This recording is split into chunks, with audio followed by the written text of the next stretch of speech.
दोस्तों, हम सब मानते हैं कि मैथमेटिक्स में हर प्रॉब्लम का सॉल्यूशन होता है। साइंस में हर चीज़ का लॉजिक होता है।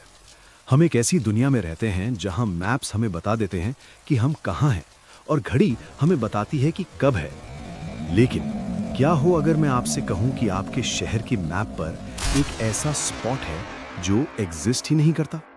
क्या हो अगर घड़ी की सुई कुछ सेकंड्स के लिए ऐसी जगह रुक जाए जहां वक्त का कोई मतलब ही नहीं है? इंडिया में रेलवेज को लाइफलाइन कहा जाता है। हजारों ट्रेन्स, लाखों पैसेंजर्स और करोड़ों स्टोरीज। लेकिन इन स्टोरीज के बीच कुछ किस्से ऐसे होते हैं जो दब जाते हैं, जो न्यूज़ चैनल्स पर नहीं आते, पुलिस रिकॉर्ड्स में नहीं लिखे जाते, बस दबे होठों से चाय की टपरी पर या रात के सन्नाटे में दोस्तों के बीच सुनाई जाते हैं। आज की कहानी एक ऐसे ही अर्बन लेजेंड के बारे में है, the legend of the missing station. कहा जाता है कि मुंबई के आउटस्कर्ट्स में एक स्पेसिफिक रूट पर रात के ठीक 12:33 AM पर अगर बारिश हो रही हो तो ट्रेन एक ऐसे स्टेशन पर रुकती है जिसका नाम किसी बोर्ड पर नहीं लिखा। वहां कोई टीसी नहीं होता, कोई चाय वाला नहीं होता, वहां सिर्फ इंतजार होता है। और जो गलती से वहां उतर गया वो वापस तो आ जाता है, लेकिन उसका दिमाग, उसकी रूह वहीं रह जाती है। आज हम बात करेंगे आर्यन की, एक ऐसा लड़का जो हमारी और आपकी तरह ही स्केप्टिक था, भूत प्रेत को बकवास बोलने वाला। Until one night when he boarded the wrong train. Headphones पहन लीजिए, लाइट बंद कर लीजिए, क्योंकि अब आपको नींद नहीं आने वाली। आर्यन एक 24-year-old सॉफ्टवेयर इंजीनियर था और पार्ट टाइम व्लॉगर भी। उसका चैनल मिथबस्टर्स इंडिया काफी फेमस हो रहा था क्योंकि वो हॉन्टेड लोकेशंस पर जाकर वहां की पोल खोलता था। वो लॉजिक ढूंढता था जहां लोग डर ढूंढते थे। उस रात आर्यन थाने के आगे किसी रिमोट लोकेशन से शूट करके वापस मुंबई लौट रहा था। बारिश हद से ज्यादा तेज थी, सड़क पर पानी भरा हुआ था, कैब्स कैंसिल हो रही थीं। मजबूरी में आर्यन को नियरेस्ट रेलवे स्टेशन की तरफ भागना पड़ा। स्टेशन पर सन्नाटा था। वो यूजुअल क्राउड, वो धक्का मुक्की, सब गायब था। घड़ी में 11:45 PM हो रहे थे। प्लेटफॉर्म इंडिकेटर खराब था, बस डैश ब्लिंक कर रहा था। आर्यन बेंच पर बैठ गया। उसकी जीन्स गीली थी, शूज से पानी टपक रहा था। उसने अपना कैमरा निकाला और हैबिट के हिसाब से व्लॉग करना शुरू किया। सो गाइज, सीन कुछ ऐसा है कि मैं फंस गया हूं। लास्ट ट्रेन का वेट कर रहा हूं। यहां कोई दिख नहीं रहा, लिटरली कोई नहीं। It feels like a horror movie set, but you know me, डर वर कुछ नहीं होता, it's just bad weather. Aryan हंस रहा था, लेकिन हवा में एक अजीब सी भारी फीलिंग थी, जैसे हवा रुक गई हो। उसने नोटिस किया कि प्लेटफॉर्म के दूर एंड पर अंधेरे में एक कुत्ता बैठा था। वो कुत्ता आर्यन की तरफ नहीं देख रहा था, बल्कि पटरियों की तरफ घूर रहा था और हल्का हल्का वाइन कर रहा था, जैसे वो किसी चीज को आते हुए देख रहा हो जो आर्यन को दिखाई नहीं दे रही थी। तभी अनाउंसमेंट हुई। अगली ट्रेन मुंबई CSMT की ओर 2 मिनट में आएगी। आवाज में कुछ डिस्टॉर्शन था। यूजुअली अनाउंसमेंट्स क्लियर होती हैं या रोबोटिक होती हैं, लेकिन ये आवाज थोड़ी फटी हुई थी, जैसे किसी पुराने टेप रिकॉर्डर से आ रही हो। आर्यन ने इग्नोर किया। ट्रेन की हेडलाइट्स देखी।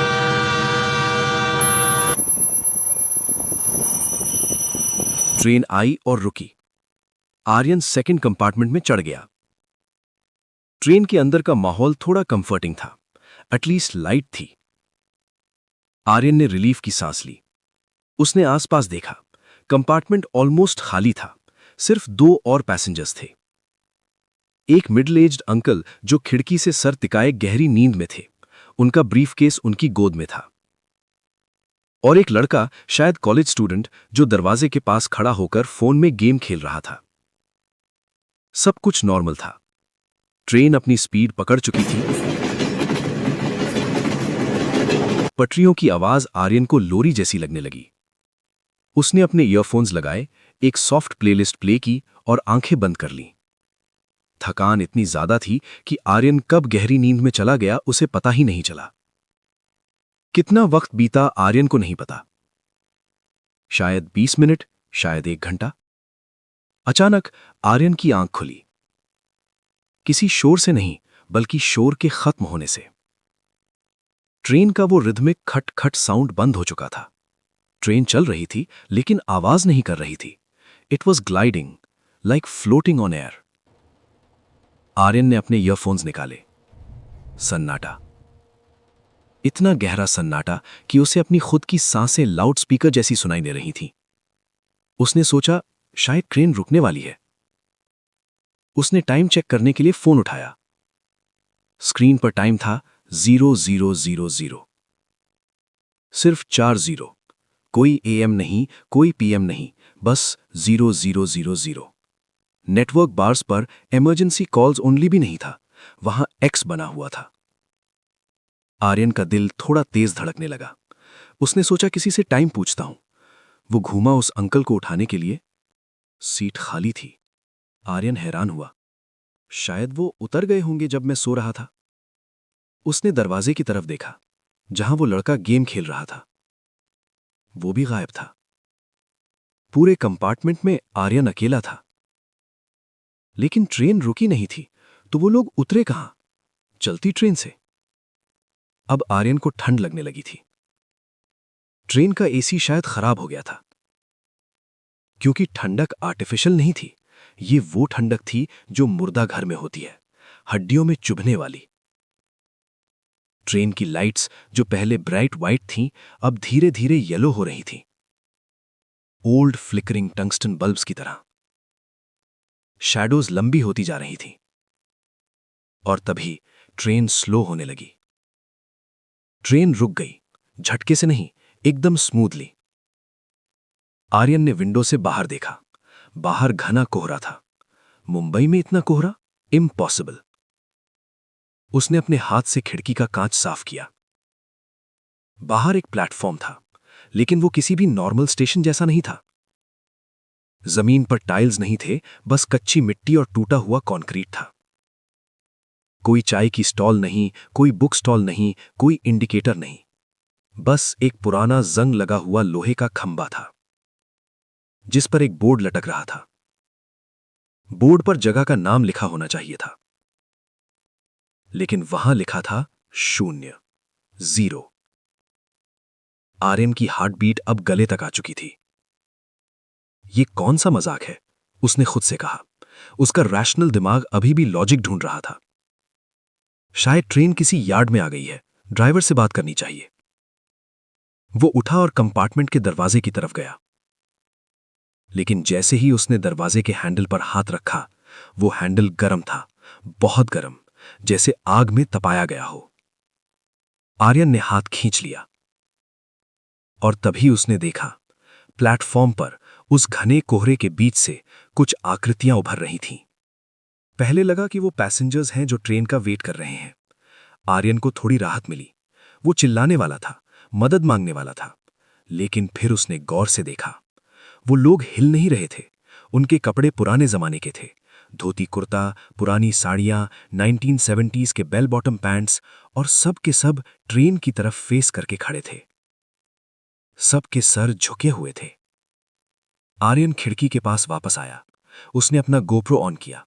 आई नीड टू रिकॉर्ड दिस, कोई यकीन नहीं करेगा। कैमरा ऑन हुआ, रेड लाइट ब्लिंक हुई। लेकिन स्क्रीन पर आर्यन का चेहरा नहीं दिख रहा था। स्क्रीन पर सिर्फ स्टैटिक था। सडनली प्लेटफॉर्म पर खड़े उन लोगों में से एक ने अपना सर उठाया। आर्यन की चीख निकलते निकलते रह गई। उस आदमी का चेहरा नहीं था, it was blank, smooth flash. और जैसे ही उसने सर उठाया, बाकी सब ने भी सर उठा लिया। 10, 20, 50 फेसलेस पीपल, सब के सब आर्यन की खिड़की की तरफ देख रहे थे। And then they started moving, not walking, gliding. वो धीरे धीरे ट्रेन की तरफ बढ़ने लगे। आर्यन पैनिक में आ गया। स्टार्ट द डैम ट्रेन, चल क्यों नहीं रही? वो चिल्लाया। उसने इमरजेंसी चेन खींची। चेन हाथ में आ गई, टूटी हुई थी। बाहर भीड़ अब बिल्कुल ट्रेन के पास आ गई थी। एक फेसलेस औरत ने अपना हाथ उठाया और आर्यन की खिड़की पर रखा। फिर दूसरे ने। देखते ही देखते पूरी खिड़की पर सैकड़ों हाथ छप गए। खिड़की का कांच क्रैक होने लगा। आर्यन पीछे हटने लगा, कंपार्टमेंट के दूसरे कोने में दुबक गया। दरवाजे पर भी जोर जोर से धक्के लगने लगे, बैंग बैंग बैंग, जैसे वो लोग अंदर आना चाहते हो, not to attack but to take him with them. Aryan रो रहा था। उसने आंखें बंद कर लीं और जोर जोर से हनुमान चालीसा पढ़ने लगा, या शायद बस अपनी मां को याद करने लगा। रैशनैलिटी मर चुकी थी, अब सिर्फ प्रार्थना बची थी। आवाजें बढ़ती गईं, कांच टूटने की आवाज आई। आर्यन को लगा कोई ठंडा हाथ उसके कंधे को छू रहा है। एक तेज झटका लगा। आर्यन अपनी सीट से नीचे गिर गया। उसने घबराकर आंखें खोली। व्हाइट ट्यूब लाइट्स वापस आ गई थी। ट्रेन पूरी स्पीड में चल रही थी। उसने दरवाजे की तरफ देखा। वो कॉलेज वाला लड़का वहीं खड़ा था, फोन पर बात कर रहा था। हाँ मां, बस 10 मिनट में पहुंच रहा हूं। उसने सीट की तरफ देखा। अंकल वही थे, न्यूज़पेपर पढ़ रहे थे। आर्यन हाफ रहा था, पसीने से तरबतर। उसने अपना फोन चेक किया। 12:45 AM। नेटवर्क फुल था। ट्रेन थाने क्रॉस करके दादर की तरफ बढ़ रही थी। क्या वो सपना था? एक हेल्यूसिनेशन? आर्यन ने गहरी सांस ली। शायद मैं सो गया था। स्ट्रेस होगा, उसने खुद को समझाया। अगले स्टेशन पर ट्रेन रुकी। आर्यन लड़खड़ाते हुए उतर गया। उसे उस ट्रेन में 1 सेकंड भी और नहीं रहना था।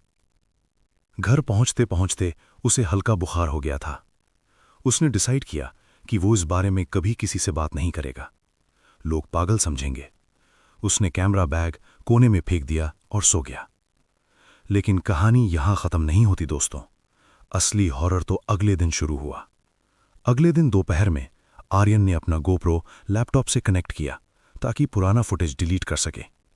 उसने फाइल्स चेक की। लास्ट फाइल करप्टेड थी, size 0 KB। Damn it, Aryan ने सोचा, कैमरा खराब हो गया। लेकिन फिर उसने देखा, रिसेंटली डिलीटेड फोल्डर में एक फाइल थी। डेट आज की सुबह, टाइम 0000। आर्यन के हाथ कांपने लगे। उसने फाइल रिस्टोर की और प्ले किया। वीडियो में सिर्फ अंधेरा था और सांसें लेने की आवाज। आर्यन की सांसें। वीडियो 10 सेकंड का था। पहले 5 सेकंड स्क्रीन ब्लैक थी, लेकिन आखिरी के 5 सेकंड में कैमरा का नाइट विजन शायद ऑन हुआ था। फुटेज हिल रहा था। आर्यन कैमरा पकड़े हुए था। स्क्रीन पर आर्यन का चेहरा दिखा। वो डर के मारे चीख रहा था, पर आवाज म्यूट थी। और आर्यन के ठीक पीछे, कंपार्टमेंट के अंदर, वो अंकल और वो लड़का नहीं थे। आर्यन के पीछे सीट पर एक लंबा काला साया बैठा था और उस साये ने कैमरे के लेंस की तरफ देखा। उसका चेहरा नहीं था,